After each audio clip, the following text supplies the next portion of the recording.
Bekodu International, bonjour, Ndengezala Kaka, André de Kinshasa, Massouli Vandara Awa, l'émission Nabino. Vous le savez très bien, l'actualité sportive de notre pays a été dominée par les activités de notre équipe nationale Senior A et Senior A, messieurs, les Léopards U21, pourquoi pas les Léopards de basket sur fauteuil. Et aussi, ils ont joué, pourquoi pas les Léopards de boxeurs, notre équipe nationale de boxe également. C'est ça l'actualité. Avec ça, nous allons parler tout au long. Il y a une émission auto-développée.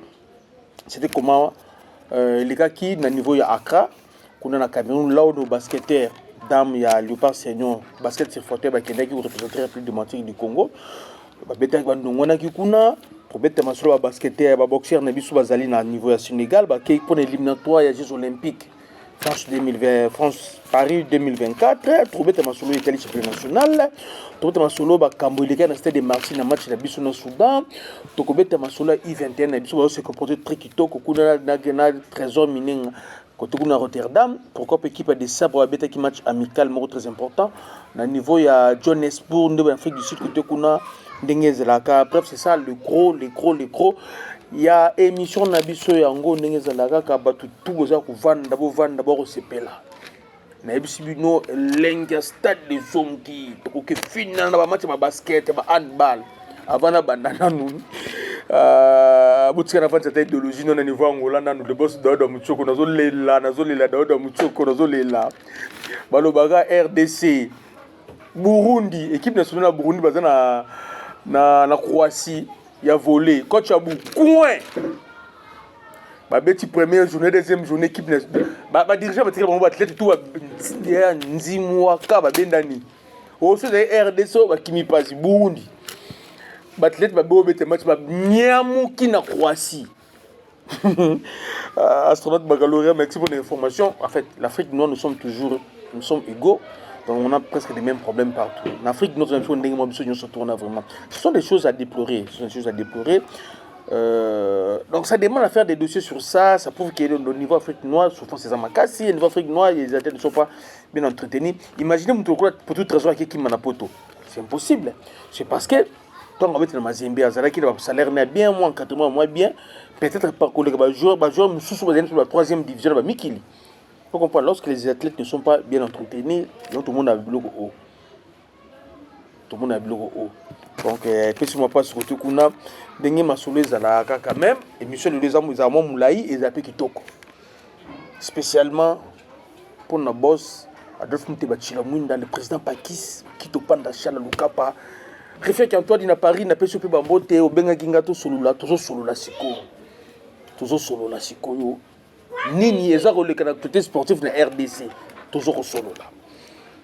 Non cher, il y a basket sur fauteuil, qui nous représente beaucoup à niveau Accra, les Jeux africains panafricains ils ont réussi à obtenir arracher médaille de bronze. Vraiment félicitations à Bango. Nous savons comment se préparer qui. Un grand merci au président Kizubanata, Fanny Atong également, la fédération tout ya basket sur fauteuil, Moussala Boussala qui ça promet déjà. Donc, tout finit dans les Jeux Olympiques. Merci, Nabilonio, surtout les athlètes, surtout. Boyambo, tout bon ça. Tout qui est Paris, tout qui finit dans Paris, on a tout bon manaka na Paris. Ok, Yakaka. Et Yanning Masolo, et Beta Makaba, nos boxeurs une fois de plus. Après Cameroun, comme ça, la carton plein à Cameroun, il y a un éliminatoire, il y a Jeux Olympiques à Paris 2024. Il y a 12, mais 7. Se qualifier dans le quart de finale. Et encore, les exploits, performance qui toque pour le boxeur Nabiso. Et un grand merci au président Nabango, général Liolo, Dodo Liolo, merci à l'encadrement du boxeur Nabiso. Vraiment, le boxeur, Bango Kate, mais Bango s'est comporté très bien. Vraiment très bien, le boxeur Nabiso. On a bien été au Makate. Vraiment, Nabiso, nous va faire connu, soutenir Bango, là, quart de finale, Banda. Bon, les cas, surtout 7. Bon, réfléchir à médaille de Bomessana qui vraiment bien, que préparation, on va soutenir ma capacité. Et que ça, là, qui est au côté kuna, bande kunangai, moi, les Zalaka, championnat national, na foot, c'est ici aussi, presque problème Zalaka. Trop de problèmes dans le foot. L'unique société de l'aviation, avion, entretien. Il n'y a pas de vol. les clubs ne savent pas comment voyager. Donc, du coup, championnat national, la poule à Kinshasa, arrêt. Pour vol exaté. Ce n'est pas une question d'abord d'argent, mais le problème de l'avion exaté. Championnat, arrêt. Côté Mbongo, ça crée un problème. Mbongo paysan en pété. Mais quand cela ne tient tout en disant que mais pour le Lubumbashi, ils ont évolué qui toko, ils ont bon stock. Pour la Kinshasa, mon avion, ça complique. Et à part ça, je voulais aussi dire, na glissé mon moko na bana ya vite na bana imana. Vos deux présidents là, le président Paul Kassembele, na président, maman présidente Bénissi Kazadi. Ceux qui ont l'amour qui étaient bon équipe na bino. Moi je suis des Mikado et Mikado. Vitana Limana, de toute façon Kendele. J'étais approché par des Véclibiens qui m'ont dit que non général Zonga Nekaka. Ah, bonjour je suis bino moko. Sans quoi, de toute façon Kendele, ils ont passé jusque là sponsor Azalité, annoncé Azalité, Mbutu kaka, Mbutu bandeko nangai. On a gagné l'équipe soudanaise ici à Kinshasa 2-0. Le premier but a été marqué par le dieu Théo Messi, Théo Bongonda. Deuxième but par Fiston Kalala. L'homme en forme du moment, équipe nationale de Bisson à niveau attaque, c'est Fiston Kalala. Donc, deuxième but, on a gagné 2-0. Tout l'équipe au Côte d'Ivoire. Et après match, Mbutu. Mais il y a toujours des questions qui se posent. J'ai une émission sur ça concernant billetterie. Gestion, il y a Matouana. RTNC, c'est le conférence de presse que non. Production, il y a image. Et comment on dit échographie, il y a moi aussi, c'était pas Chegui. Vous comprenez? Chegui, moi, répondre, il y a rondonné petit mot, pas Chegui Zigida. Parce que la échographie, et moi, on a flou. L'image RTNC, comment qui? Bah oui, que non, RTNC, bangoté, bah on va dire qu'on a diffusion, production, c'est une maison, crise, production. On doit produire. Bon, on va dire qu'on diffuser. Quand on a crise production, il y avait encore des caméras où ils avaient juste pour la tribune d'honneur, là où il y avait le président de la République. La cacophonie au côté, c'est que nous sachons que l'image Izaraki, il y a que tout côté de la bonne qualité. On va dire que la TV, on a une image extérieure du genre que qui est une crise production. Entre RTNC et la crise production, ils ont jeté, moi j'étais non plus. Donc ils ont simbaté en termes de où il a marché. Or en termes de matériel, RTNC c'est l'équipe crise production, musique. Mais le monde évolue. Le monde évolue. Comment la CAF appelle ça qui production à match na crise production au détriment de RTNC. Mais non, c'est ça le business aujourd'hui. Lorsqu'on parle de football comme entreprise. Ils ont une industrie, un club de football industrie, et c'est ça. Nati bazimendenga zabu ya koluka agence moko boya to produire match naie mais agence de diffusion na RTNC match na Coupe d'Afrique ba tout nié non chaîne nié diffusion bon diffusion na pesi RTNC production match na ngana pesi agence X et ça la makana yango papa et ça la maka ne pense pas tant au tel match ya France na Canal Plus ndé na France bazana chaîne na TV nationalité bazala chaîne européenne nationale bazala nango chose au tel net match ya Angleterre ne pense pas en Angleterre, dans la chaîne nationale, dans la chaîne nabango. Mais c'est ça le business de Komeli. Le football génère beaucoup de recettes. Alors, je sais que il faut pas aller dans le football boya. Football, c'est comme un job côté. Avocat, financier, les communicateurs, le match a été produit par Maison Chris Production. Mais diffusé par RTNC. Le deux là va coopérer sur bien en termes de production. Et je ne sais pas pourquoi, Yemoro Kafa Ponaki, d'où Chris Business et Aibi va entraîner dans CAF, mais en gros, ce que nous demandons à la prochaine, ils ont un bête, mais pas solo là, pas bongisa. On prend pas solo là, pas bongisa entre. L'agence a cause opportunité. Il y a produire un spectacle, il y a pour produire une image de spectacle X. Ce qui RTN soit diffusion, il faut pas vendre d'abord sur là, ça pour l'intérêt de la nation. Il ne faut pas qu'on cherche comme ça le comment on va bimama benga bimama lam.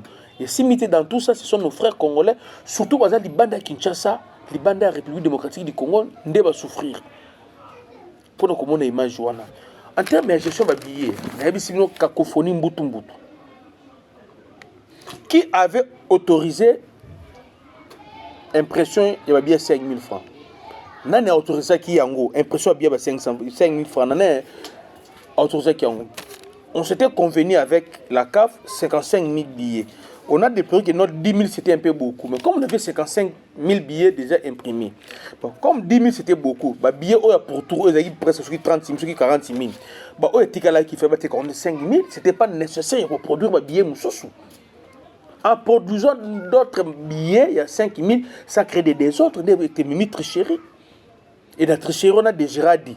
Ministère de la Finance également, ministère de la Sport à Zaliwana, et les aides disent que non, tout ce qui est autorisation en trois chefs de l'État pour produire un billet à 5 000 wana. Conséquence, vous avez vu ce que c'était passé au stade des partis, j'avais dit. Papa Théo Bongo, bouger, bousculer, papa Théo Bongo, je cite le nom. Théo Messé, tu es le best joueur, bête qui meilleur joueur de le match. Il a été bousculé, il y avait des fiancés, joueurs, il y avait d'autres responsables, il y a qui stade, mais c'était parce que trop de moutons, 5 000 francs et envahi le stade Mobimba. Alors pour produire même les billets de 5 000 francs, on avait déjà produit 55 000 billets. Donc des billets de 10 000, des billets de 20 000, de 30 et de 50 000. S'il faut rabattre le prix, ce n'était pas important de produire d'autres billets, les billets qui devaient rester. On a 10 000 wana. On a acheté 5 000. Pourquoi il faut produire un billet moussou pour faciliter tricherie? C'est ça. Et la sécurité, je pense qu'il faut beaucoup améliorer la sécurité dans le stade. Vous savez, vu ce qui s'est passé au niveau francophonie, tous les gens qui ont un stade, ma maman, ma chérie, ont un stade. Alors, j'ai un comportement bongo. Ça fait pas bien, hein? Ça fait pas du bien au moins le comportement bon dans le stade des martyrs. Et j'ai appris par des services spécialisés qu'on avait arrêté des gens, qui trouvent qui étaient dans le terrain. Général Blaise, la police de Kinshasa, j'ai appris les lots que non, on avait arrêté Missoussou, il faut tout le monde qui était dans le terrain pour l'année. Après qualification, tout le monde a quitté le terrain, mais il y a mené Koulouna dans le terrain, c'est-à-dire pourquoi. Il faut s'expliquer. Et sanctionner mon fils de la sévère. Je pense il faut la procédure au fils public et les RTNC pour nous éduquer il devait être aussi éduqué. Il faut peut-être 2 ans de prison. Comme ça, Koulouna dans le stade, il va le sous-souter. Par la société, quand cela ne tient, vous devez savoir, et je vous rassure que ça ne va pas toucher les résultats. Ça ne va pas toucher les résultats. On a gagné sur le terrain, bien qu'il y ait bavure, ça ne va pas toucher les résultats. Donc, raison pour laquelle nous sommes toujours le premier dans le classement de la FIFA, toujours le premier pour le PSO avec 12 points. Un grand merci à joueur, surtout au match Kitoko. Après Wana, ils ont toujours trêve internationale. La journée FIFA, vous continuer. Notre équipe nationale senior A, il y a des sabres. Ça se voit qu'en Afrique du Sud, mais avant tout, comme on a, dans le cadre de la trêve internationale, on a vu Trésor Minanga, coach Zakwani, le Gibukasa, Salaki, profiter qui peut pour na Kobenga bana U21 à niveau à Rotterdam. Moi stage moko kuna bete bati pour la qui deuxième match pour gagner 4-1 bana U21 profiter bani nywana. Mais tu dois déplorer le komoko pour tout faire na brèche le komoko boui. U21 sur va se préparer na trêve haut. Alors le U23 bazawapi. Coach Shung na coach Kimoto. Bana na U23 bazawapi. C'est la vérité. Pourquoi I21 va sali stage, I23 va sali stage. Programme de nous, tout le monde programme de nous. Mais bon, bêta quand même pas les sols I23 là. Mais au moment où pour sur les invités, vous mettez un match à vous joueurs locaux. Alors les joueurs locaux là que vous parlez, vous amenez à l'équipe nationale. Talent oui, mais à quel niveau? Seul le talent ne suffit pas. Ben vous n'avez pas championnat ni, n'avez équipe ni. Au moins, tu as un stade où tout le monde, on commence à avoir l'impression que non, le football de Koufou en Congo. Or, l'histoire du football congolais a été écrite par des joueurs locaux. Le plus grand joueur de l'histoire congolaise, le football congolais, ce sont des joueurs locaux. Mayanga, Koko, Kidumu, Tepe, Seigneur, Banani, tout. Ils étaient des joueurs locaux. On a joué avec le Brésilien ici. Seigneur, quand il ballon porté, Seigneur, va dans le stade. C'était des joueurs locaux. Les vieux Kabongo, ils évoluent. Mais, débat où ils ont eu les sous-bandes à Fécodi, il y a un bloc de gens pour la bonne équipe nationale, il faut le loco à part. Il y a d'autres blocs où il doit le loco sur la place cité parce que je peux mettre ma société. Alors nous les fécondistes, nous sommes l'église au coin du village là où il y a des faibles. Bishop Avin Bishop Zaboué, je voulais dire ça parce qu'il y a tout ma question belé belé. Nous les fécondistes, nous avons dit ceci. Équipe nationale, c'est la méritocratie. On a connu des époques où on avait des joueurs locaux valables, capables de représenter l'équipe nationale. Le Potomambi Trésor, Alain Kalutu Kadioko, Parfine Miayo, Kasussula Mazembe, Robert Kidiaba, Matumona Zola Roum, Biscott Mbala, Mayala, Tozui, Balaris, Mabiala, comment il s'appelle? Le Cyril Mabiala, avec l'Afrique du Sud, Bakaba Mamoussassa. Toujours mata,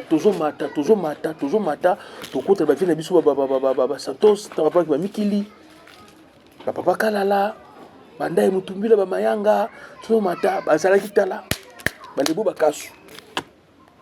Mais, dans la configuration, il y a championnat national, les lots. Nous sommes honnêtes, au niveau Fikodi, on n'a aucun joueur, peut-être à l'exception de Badjo, encore qu'il y a une équipe nationale. Tous les championnats bétama unionnés, pour le niveau championnat que Zonga, n'a pas joueur ni autocosa na bango. Tout le meilleur talent qu'on avait dans notre championnat national récemment à Wabakinda, Dodi Lilepo, a suscité Fiston Kala la Maïla, a suscité Toussil Rosen, a suscité Yannick Bangala, a suscité Djouma Chabani, a suscité l'État. Donc, la potentialité de Nango Oyo, qui ont mérité une équipe nationale de part A, ça les sous-souter. Raison pour laquelle même l'équipe Chan, je ne pense pas dans une équipe à Chan parce qu'on n'a pas de joueurs. Ce qu'on a comme des joueurs, ça bien encadré, bien entouré. Et ça va compliquer, ça va compliquer. Est-ce que l'équipe nationale I-23, comme ça ne marche pas au Congo, on ne peut pas trouver ou à Lemboé, je ne sais pas qui, les coachs Franklin qui m'ont dit ça on a pas ça qui veulent que I23. Les enfants qui étaient à petit à Rotterdam ou à I21. Tu sais que bande on est j'avais vu une image tantôt na Soudan awa tantôt le premier but on a premier but mais dans le match tel c'est ça l'amour. Bon babolingo na petchona ba koyamboka. Bakoyamboka.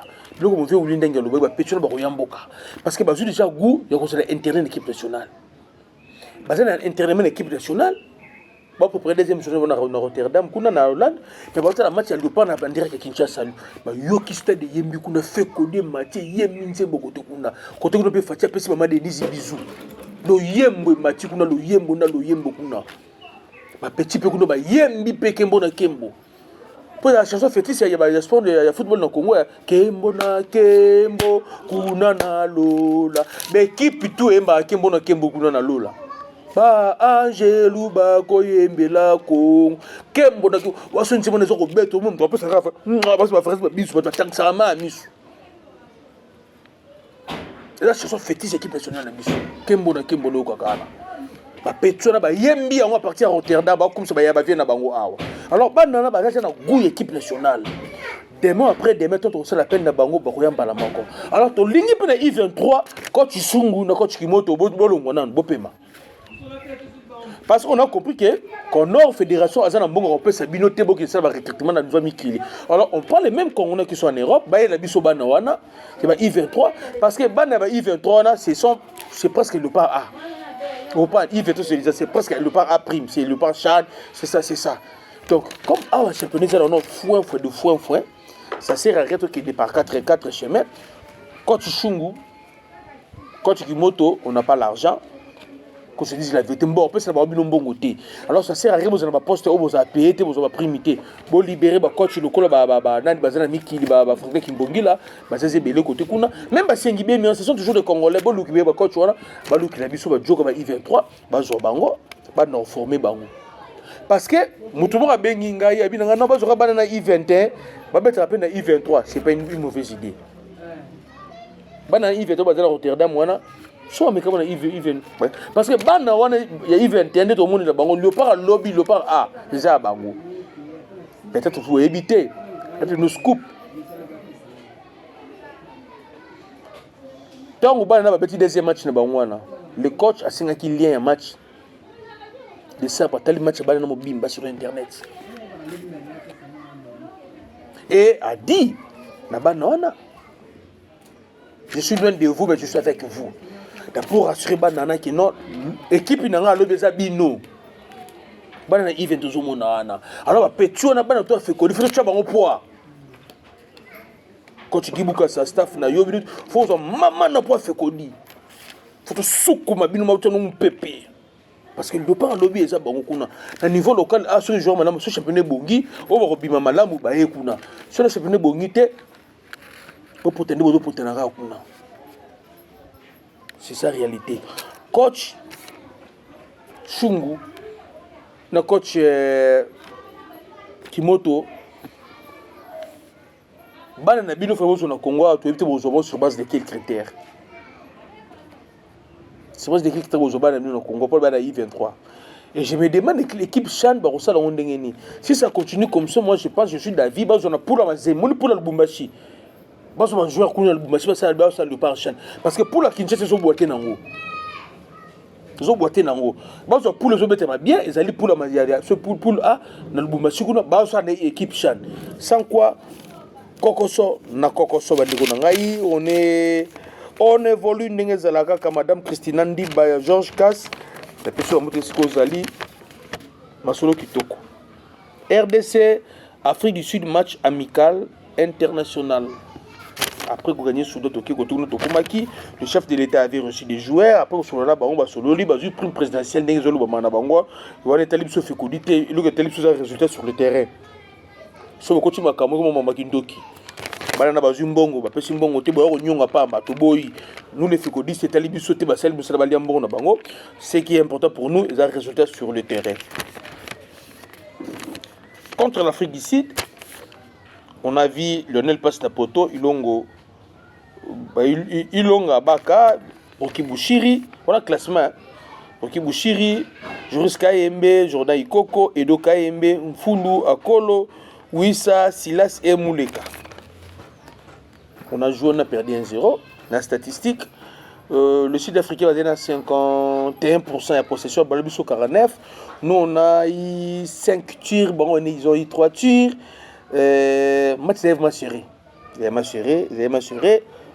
Serré. Bien que c'était un match amical, mais j'ai beaucoup aimé. Notre équipe était remaniée. Parce que vous regardez ici, peut-être à part gardien, les autres n'étaient pas titulaires. Donc, vous avez presque. Bon. Moi, j'aime pas parler d'équipe B parce que tout ça, niveau moko. Il dépend de la position entraîneur. L'équipe était remaniée. Je sais pas, l'équipe sud-africaine c'était composée de qui et de. En fait, de qui tout le monde a bongo. Mais dans le la match, on a arrivé. Premièrement, Lionel Passi, qui a suivi le match Cameroun-Burundi. Le gardien Cameroun m'a beaucoup impressionné. Lorsque je le voyais jouer, je vis Lionel Passi. Le football a évolué en Afrique. Première 45 minutes, les Burundais ont tiré 6 tirs cadrés. Nous étions vigilants sur Nana, mais Cameroun a pour la date de la première mi-temps. Les Burundais, le Cameroun, calme. Pam, discipline tactique. Robert Song a dépassé Samuel Tengalila. Heureusement, Ounana. Deuxième mi-temps, marque expérience. Les Camerounais ont su capitaliser l'expérience par rapport à la Bango. Ils ont gagné 3-0. J'ai vu les gardiens camerounais, comment ils étaient à l'aise, ballon au pied, en derrière à carré. C'est ce que j'avais dit l'autre fois. C'est ça le statut, il y a un nouveau gardien. Gardien Yambaka n'a pas beaucoup de côté. C'est ça le nouveau statut de gardien. Les gardiens camerounais sont très à l'aise dans le ballon au pied. Et de temps en temps, on a retrouvé le banda carré dans le ballon de Makolo. Sur le match à Soudan, moi j'ai eu le temps d'observer Lionel Passi. Azan Zamba ba gardien. Mais, tant qu'on a perdu, on a un réflexe, on s'est comporté. Le monde biloko oyo, le football a ses fondamentaux. C'est là comme ça balle, ce qu'on est bien goté, papa n'a pas tu na réel, ba les simbon na réel, ba robenga na yo. c'est la biloko mosusu eza na bale soko oza na ona nzoto atobetela nzaki mwena un jour moto oleka te na kara hotel marotala yo même yaka longo nzaki mwena yaka ta vita. C'est ça que moi je vois chez Lionel Passi. Je ne vous demande pas Lionel Passi sur la poto. On comprend. À Panikakate, il suit ses joueurs et ils orientent ses joueurs à Solo Banabango. Surtout sur Taki et Poussani. Dans ce seulement 11e joueur dans le terrain. Et non 10 joueurs plus gardés. Dans ce seulement 11e joueur. Vraiment, Lionel Passi, côté on a Kitoko trop. Ilongo Baka, il a encore approuvé pour avoir sa place d'équipe nationale. Qu'on se dise la vérité, Ilongo Baka, il a encore beaucoup approuvé. Il n'est pas rassurant. Il n'est pas rassurant, Bande Konangai. Koki Bouchiri, il n'était pas mauvais. Il n'était pas mauvais. Joris Kaimbe, peut-être numéro 3. Lui également, il était bon. Donc, on va Jordan Ikoko, une fois de plus, je ne sais pas si c'est une malédiction ou si c'est quoi. Avec Jordan Ikoko, un ancien équipe nationale, il a du mal à s'imposer. Vous savez que Jordan Ikoko était toujours là. Je pense même avec Issama, avant même Moukoko Malé, mais Moukoko Malé était venu avant d'ici, il est trop mou. Jordan Ikoko, il est trop mou. Alors, on voit des choses d'équipe nationale, il y a d'autres joueurs qui vont désister d'eux-mêmes. Les places seront vendues tellement chères. Mais non, nous et comme problème. Vous pensez, vous voyez, jouer le cola Silas, match à mon nez le cola. Il y a capitaine RDC Soudan, Silas Naba. Jouer le cola Woussa Naba. Vous trouvez ça normal? C'est parce que la concurrence est comme un rude. Non, peut comme rude, que c'est la rude. J'ai toujours dit, l'équipe nationale, c'est les champions de meilleurs joueurs du moment selon la philosophie de l'entraîneur. Et non, le concurrent, c'est comme hérité et que comme un rude. L'équipe nationale, il y a d'autres joueurs qui ont été moko. Parce que nous avons rien à Foulou, il n'y a rien à reprocher. Dokaim également, il n'y a rien à reprocher. Shadak Kolo, on en a marre de jouer comme. En fait, nous les fécodistes, on en a marre de voir Shadak Kolo jouer selon les consignes de l'entraîneur. Hier, il n'était pas mauvais. Il n'était pas mauvais. Les gens disent que c'était lui le capitaine. Il devait faire ceci, il devait faire cela. Mais l'entraîneur m'avait, moi-même personnellement, on avait déjà te posé une question, pourquoi on a Shadak Kolo Kaka. Il a dit que non, ce gars il est intelligent. Tous en la deuxième question. Tu as tout l'entraîneur. De ça, vous n'avez pas encore en vie. Avec Shadak Kolo, il est encore intelligent. Souvenez-vous, Hector Cooper Ayaki à Norbert Tchadé, c'est qu'il vient de il vient également de il a fait son temps. Pourquoi les entraîneurs balingaraï? Par rapport à l'intelligence. Parce que le football, il y a des choses aussi, peut-être le football doit y barater. Au moins, le terrain, au cause de la grande jogo. Mais ceux qui ont côté dans le système de jeu entraîneur, t'es entraîneur qui est écarté. Football, c'est un jeu collectif. Donc, vous devez jouer par rapport à ce que je fais entraîneur. Peut-être qu'il faut à Messi. Parce que Messi, elle est trop libre. Au moment où on finit la Coupe du Monde, mais ensuite, on a tué. Peut-être faut à Messi. À part ça, les joueurs jouent selon la philosophie, les consignes de l'entraîneur. Si Akolo joue selon la philosophie, les consignes de l'entraîneur, je pense que c'est l'entraîneur de faire son choix. À tête au gang. Rien. Mais l'objet n'était pas mauvais. Quelqu'un m'a dit que non, Akolo Zalari, Kolote Zalari, c'est toujours dans Katikati, dans Sabapomba, Amatakate, Akitakate, dans Sabapomba, là toujours dans Katikati. Et là aussi, là qui m'entraînait, il a besoin de Yangwana. Silas Katopa, rien à reprocher. D'autres membres qui sont au niveau Côte d'Ivoire, Sénégal, Mali, Bakomela Kingaï, Babenga, pourquoi Silas est bête qui m'a titulaire? Concurrence n'a pas entraîneur, nous avons un problème. Vous savez que Bobo Ngenda, c'est l'un des meilleurs joueurs accès aux années dans la RDC. Bobo Ngenda est en premier. Mais l'équipe nationale, Nzimoka. Il m'a dit qu'il n'a pas de charge, mais Bobo Ngenda a chargé yo. Ce va beaucoup charger yo, a tiré l'espace. Alors ça va les tirs dans nos bouger, on peut bouger péter. Yohan, oui, ça, il n'y a rien à prochaine. Oui, ça, il y a déjà prouvé. Mais match amical, nous, le Bézaté. Jackson Mouleka, également, c'est aussi un cas. C'est aussi un cas. Mouleka a du mal à s'imposer une équipe nationale. Jackson Mouleka, il a du mal à s'imposer une équipe nationale. Na poste na bando qui ndina so ba petro so ba makengo ba mayeba ma vididi ba yeba nandi ba yeba tobele ba yeba ye. Je ne vois pas ba jouer belle équipe sur auto mona ba ya société. Entraîneur ba binga na bango mais conscience na bango ça là. C'est ici que je vais dire à tous nos joueurs, vous devez travailler dur et très dur dans vos clubs pour avoir une place dans l'équipe nationale. On a combattu, on a réussi. Il y a 10%. Pour combattre qui le Kouana, nous avons réussi ça. Comment 10%. Ceux qui m'ont dit, pléthore, il y a des joueurs Oyo, ils avaient dit oui, le coach, mais il a quitté. Je pense que c'est en octobre, Bagoya. Est-ce que Bélé Bazana, Barobeta Kaka?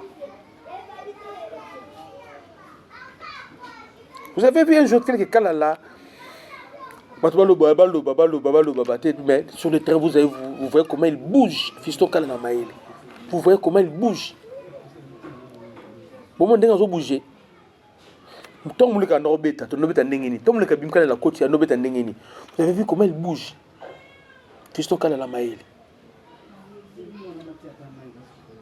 Vous avez bougé. C'est ça maintenant l'équipe nationale. Parce que ce n'est pas vraiment un secret. Nous allons jouer l'équipe néo-zélandaise le 13 octobre en Espagne. Match amical. Nous sommes en Nouvelle-Zélande, RDC Nouvelle-Zélande. Match amical. Ah, il faut faire le vidéo de l'autre côté, mais en Nouvelle-Zélande, j'ai publié le calendrier. C'est ça des fédérations organisées. On ne peut pas avoir des matchs brisques pour brisquer l'État. Il faut que le calendrier soit déjà. Le 13 octobre, nous sommes en Espagne. On a une configuration de notre équipe nationale. On est en train de monter notre équipe nationale. Notre comité. Les gens pensent que toujours gagné, mais même le coach sait qu'il a été recruté pour la Coupe du Monde. Le plus averti que doit faire connaître, c'est que l'autre toujours au Luka. Notre qui s'est monté jusqu'à notre maîtrise milieu du terrain. Parce que vous voyez bien, notre milieu du terrain est kémité. On tâtonne, on a un Charles Piquel qui fait presque tout. Ils ont dribblé, bagarre en zoto, bagarre à coup de tête. Vous comprenez? Casser ballon, récupération ballon, passe, il dribble, la passe décisive, il fait tout. Mais il a concurrence avec Aaron Thibault également. Je ne sais pas Thibault là. Parce à quel côté qu'on a ceux qui ont combattu la Piquel, vie performance au Thibault là, ça Piquel la celle de Souka, na Machawa.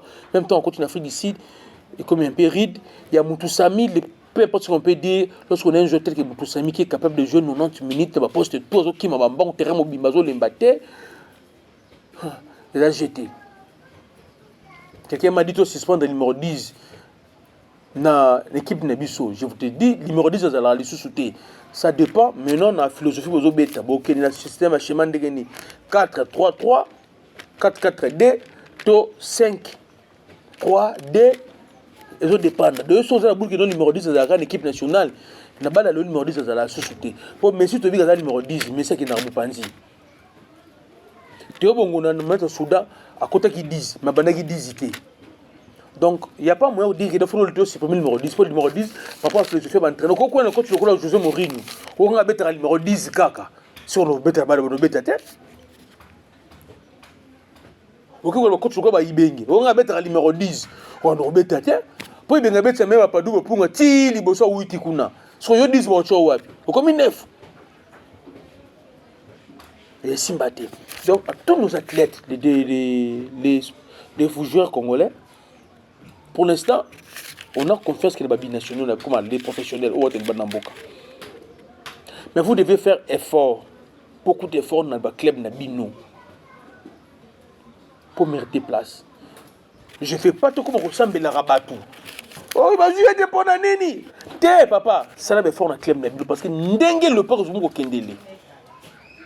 Babinsaka to bazoya batwazemi bakoya bamavididi ntongo bakoya bakembo bakoya babanza bakoya bakoya yosko yoyebi banene bakoya so pe bapeta lina futu pe bafongwa mi pe masolo pete lina futu ba yesko yoyebi sanga yoko beta na poste ya nani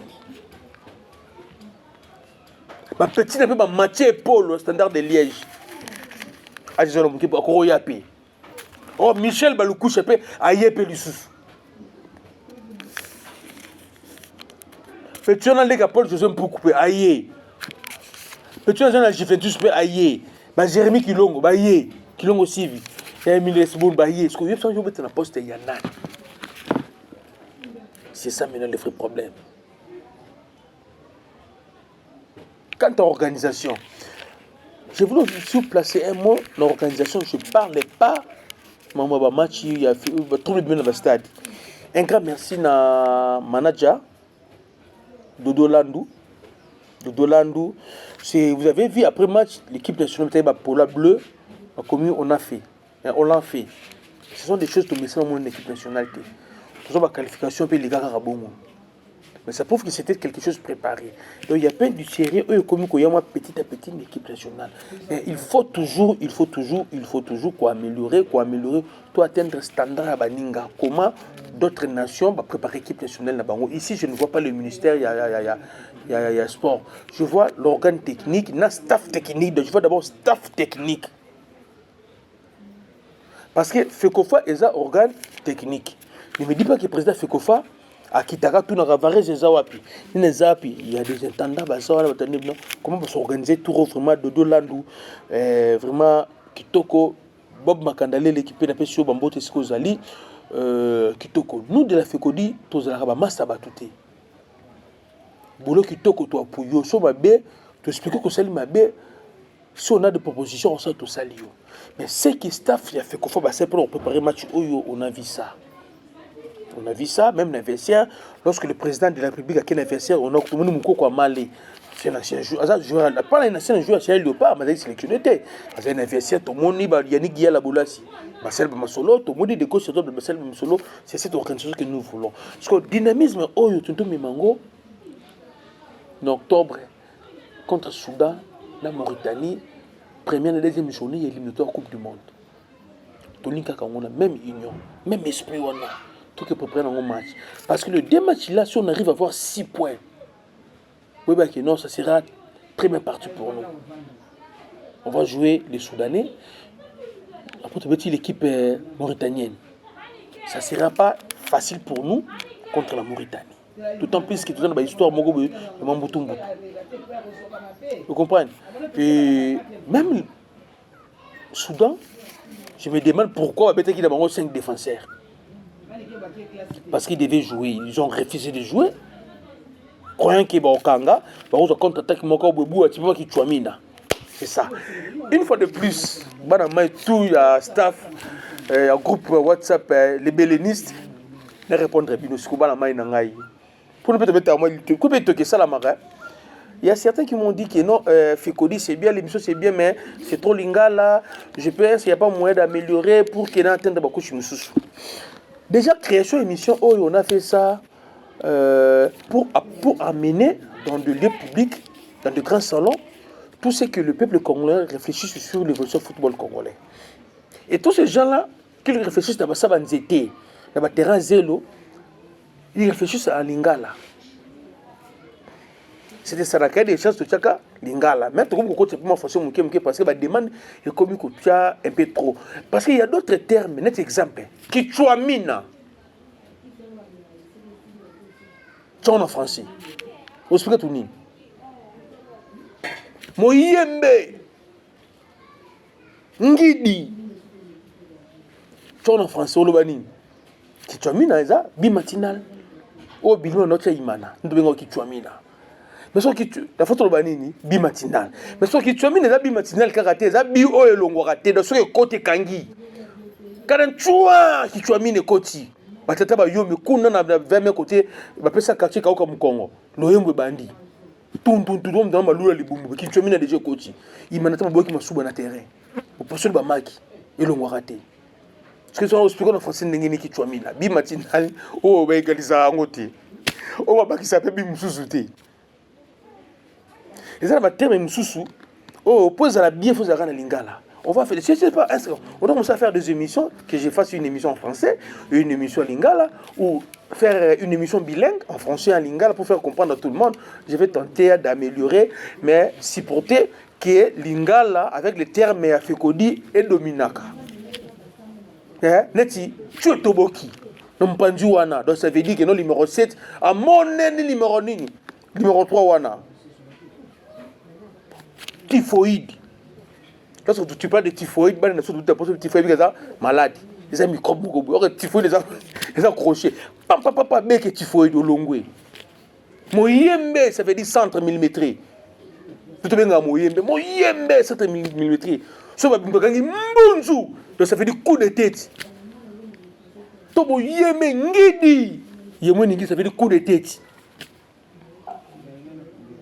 So il pas lobaki au arme ça veut dire que nos joueurs azana dribble ne moko boye et ratakate baba ngo arme vous comprenez baba c'est les western pas ça mi light ben western donc c'est dans ça western pour réception et côté-les côté-les.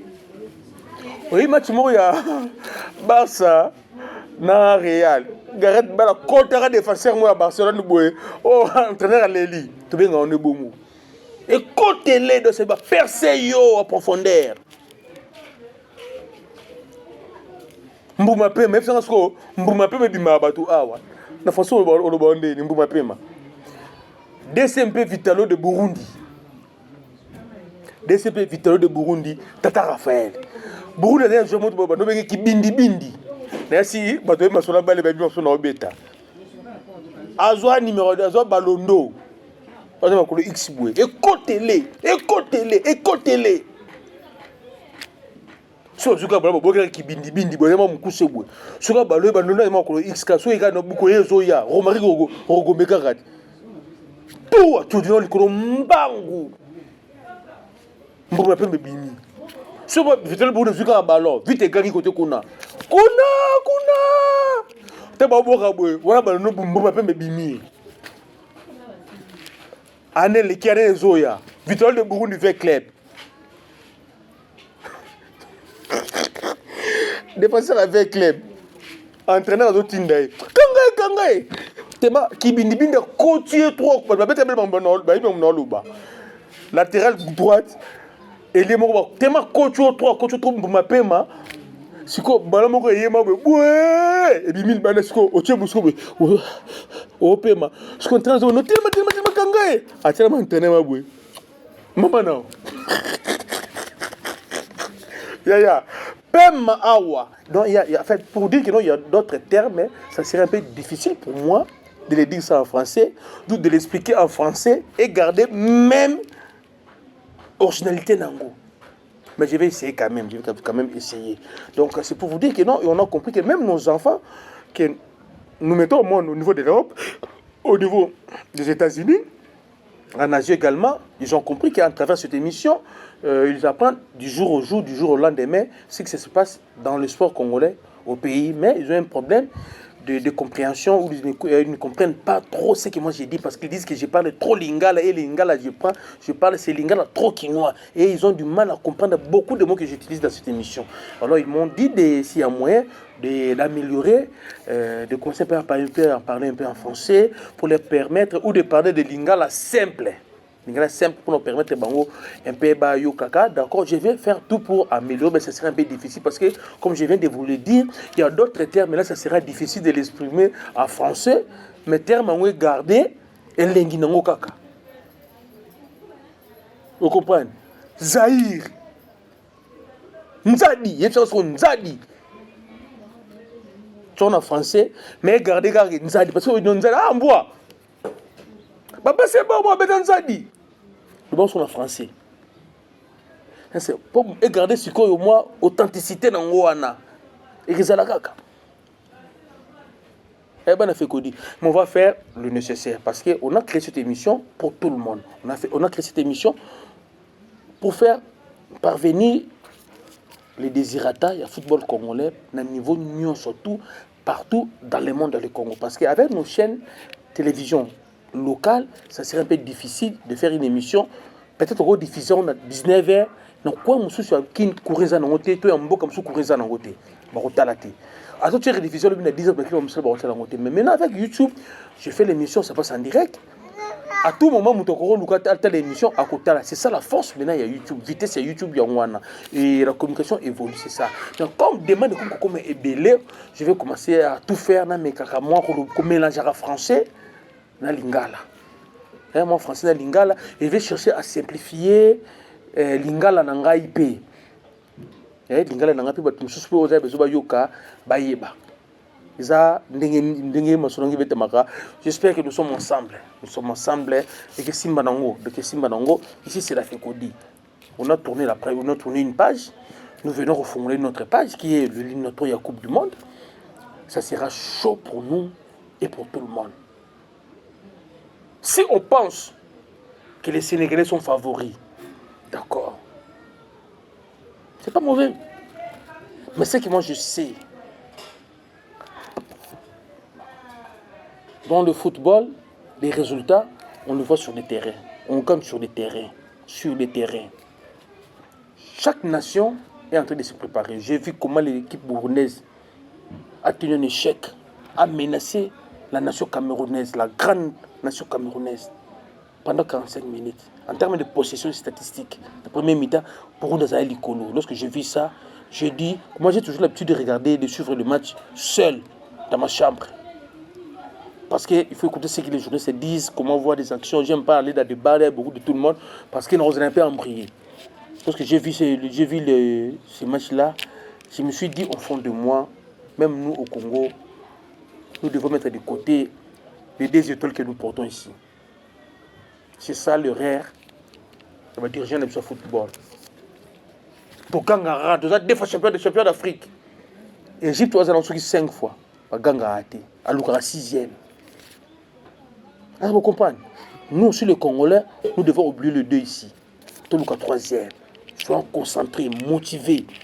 Bagarre pour la 3e médaille. 3e étoile. Arrêtons de dire que nous avons D. Non, on avait déjà D. On n'a pas D, on avait. C'est le passé. Sont telles équipes aux la Coupe d'Afrique. Ce sont des équipes où ils ont une médaille. Attends, où ils ont déjà une médaille. Alors nous, on se contacte sur la D. Il faut oublier. Pour ça, la D. Maintenant, et si elle est passée, tout qui est liboso. Réunissons nos efforts. Réunissons nos efforts. Beaucoup de joueurs vont être dans le pas aux hommes en Oyo. Match contre Mauritanie et Soudan. Na Mauritanie, première, deuxième journée Coupe du Monde, bon, Zalati. Pourquoi Zalati? Pourquoi Zalati? Parce que la concurrence est comme tellement rude. Et bien, il y a société. Quand tu as nommé une société. À niveau local, la Coupe du Monde, ça serait impressionnant. Je dirais, c'est en novembre, ça serait impossible de jouer localement. Quoi. Si au moins, comme j'avais dit, est-ce qu'il n'y a pas moyen d'obliger Vita Imana Mazembe, nous proposons la balle, ne pas mettre la Coupe du Congo? Parce que lorsqu'on parle de football au Congo, on voit la Coupe du Congo. Il m'a la Coupe d'Afrique, la Coupe du Congo, mais nous avons la Coupe du Congo, avant Bayatouro. Le grand match, Vita Imana na Congo, Vita Mazembe Imana Lupopo, Oye Betema Minene, c'est la Coupe du Congo. C'est la match à l'inafoutité. On a Elima Yawa. Allez vite à Kinshasa. Zoboyo, Elima Bomio. Pas même balina foot, pas même balina foot. Coupe du Congo, un grand match. Un grand match. Tomoka papa qui me pède. Bambolé, bambolé ça. Vous avez expliqué ça dans la Coupe du Congo. Ma vie va kalala. Oh, mais c'est ma père on a kalana. Ils étaient dans la Coupe du Congo, on a balina foot. C'est à partir de la Coupe du Congo on a joué le Brésil. On a joué la Coupe du Congo. Mais le lot, la clé bango, ils ont censé retomber la Coupe du Congo. Bakima, vite, ça fait presque 12 ans. J'étais même 15 ans vite avec la Coupe du Congo. Bakima Coupe du Congo. Coupe du Congo. Donc bref, c'est ça. Ce qui a retenu aujourd'hui, le 13 octobre, pour Betana, Nouvelle-Zélande. Donc nous connaissons surtout, nous sommes de Nouvelle-Zélande. Match amical, ils sont en Nouvelle-Espagne. Badjouka Skapé Baroya, Roya, et Mitali papa. Donc Coupe d'Afrique, Carabo, tout ça, na Bangwana. Au Paroya, tout le Coupe du Monde, Carabo, Boto, Coupe du Monde, comme au Cambo, je suis content, notre Benganayo. Mon collègue n'a pas la fierté, qui s'équipe à deuxième division, autant la même combo nao. Sur la deuxième division, ça suffit à soit Léopard. Vous ne savez pas que l'équipe nationale dans sa carrière, il y a athlète. Vous voyez bien côté. L'équipe nationale dans sa carrière, athlète, vous avez un club qui est l'équipe nationale, au bête, à Bamon Nayo. Au surtout, moi, la première ligue, rien. Dans tout le monde qui est Coupe d'Afrique, il y a Coupe d'Afrique. Parce que yo qui est deuxième division, le trône, il n'y a pas d'Abisso. Léopard est poubelle. Bon, ils ont comme un Abisso, tout le bellon. Ils ont droit, les parents sont congolais, les parents sont congolais. Bon, donc, ce qui a retenu aujourd'hui, notre équipe nationale, il y a basket sur fauteuil dames, bah, eu coupe de bronze, médaille de bronze au niveau à Accra, na Cameroun, na Gabon. Kitoko, bah, boxeur Nabiso, bah, qui préparation, bah, qui éliminatoire, il y a Jeux Olympiques Paris 2024. Ils étaient au nombre de 12, 7 pour la quart de finale. Kitoko trop. Jusque-là, on fait des enquêtes, on veut savoir Nani a autorisé qui match RDC sous imprimé un billet à 5 000 francs et imprimé un billet au nombre de combien. Parce qu'il y avait déjà 55 000 billets imprimés. Ça c'est un. Non, le Léopard I-21, on se comporte qui toque en Hollande, mais le Léopard I-23, programme exaté, message exaté, communication exalité, tu évites quand tu chou, Namutunaye, Kimoto, Benba Salanini. Alors, ceux qui ont aussi raté, Bazou va plutôt I-21, quand on va dans Rotterdam, maintenant I-23. Donc, il y a RDC Afrique du Sud, M Topoli 1-0, c'est bon. Et l'équipe Nangokuna, il y a d'autres joueurs Awa, l'équipe nationale, comme on l'a dit, ça va limite Nabango, et comme Kosenga, peut-être qu'il faut renforcer tout banane, les joueurs sous-soupés, c'est à l'entraîneur de décider.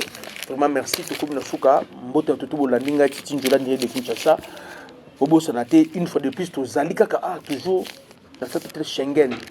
Heureusement, quoi, Rouge Bokassa, quartier général a fait quoi.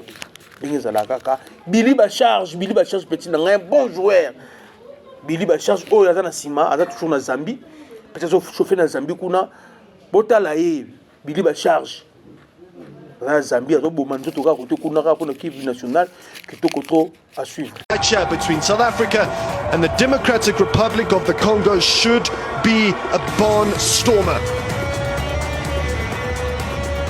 The Congolese only arrived in South Africa yesterday afternoon.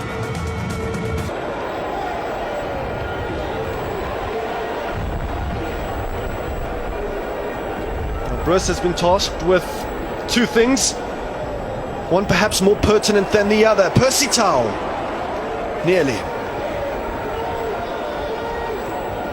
The first, of course, is to achieve certain milestones, i.e. qualify for AFCON.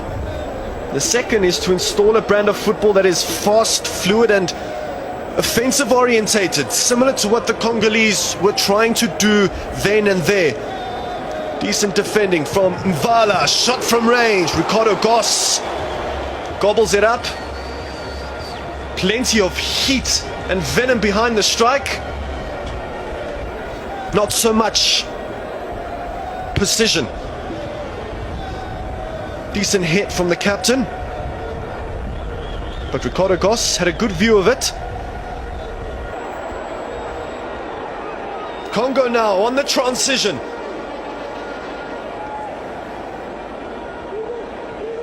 Akolo. Morby doing the defending. That's sublime. Vumpa. Still an opportunity here. Ricardo Goss makes his third save of the game. OJ.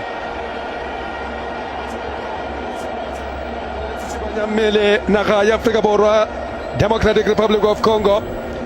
Bana bale babedi mona wakakwana Kenya Belgium kamogole mona wa mofora.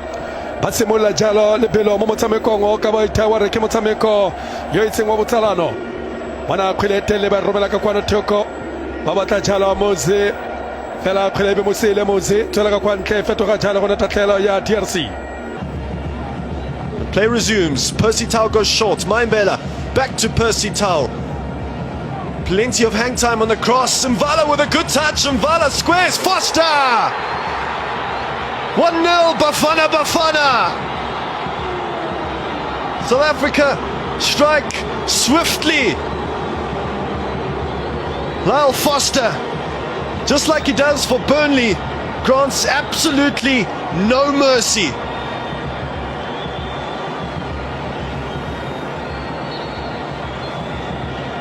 Excellent maneuver from Percy Tau and Mayambela. But how about that touch from Mvala? Just set it up. And the Congolese defense failure to clear that ball allowed Foster to pounce on the loose ball, and he was never going to miss.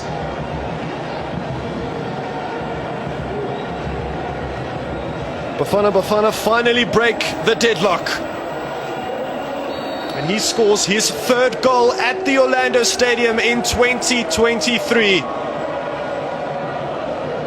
25 minutes in, and South Africa have an early goal against their DR Congo foes. And Lyle Foster started against Namibia, perhaps very isolated against the Namibians, but today he has all the support he needs and scores yet another goal in national colours.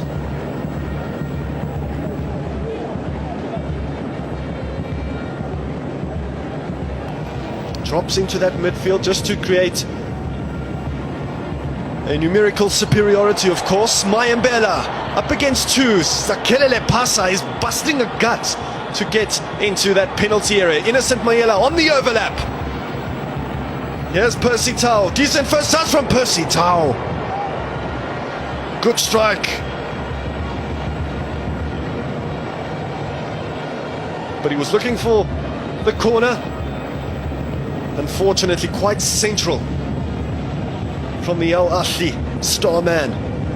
Not much of a backlift, and he got so much power on that strike.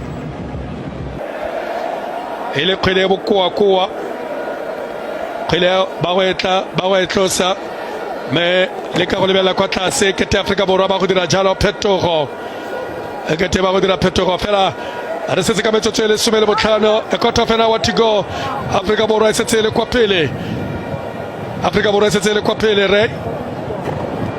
That's neat from Foster. Deflected cross. Hits the side of the net. Nervy times for the DRC.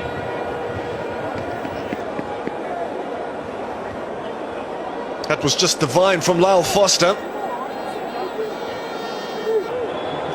who stretches it out to Percy Tau, who cuts back on the left foot, swivels, but Susiobas deflected. What a save! Wow, what a save! But Susiobas going agonizingly close for Bafana Bafana's second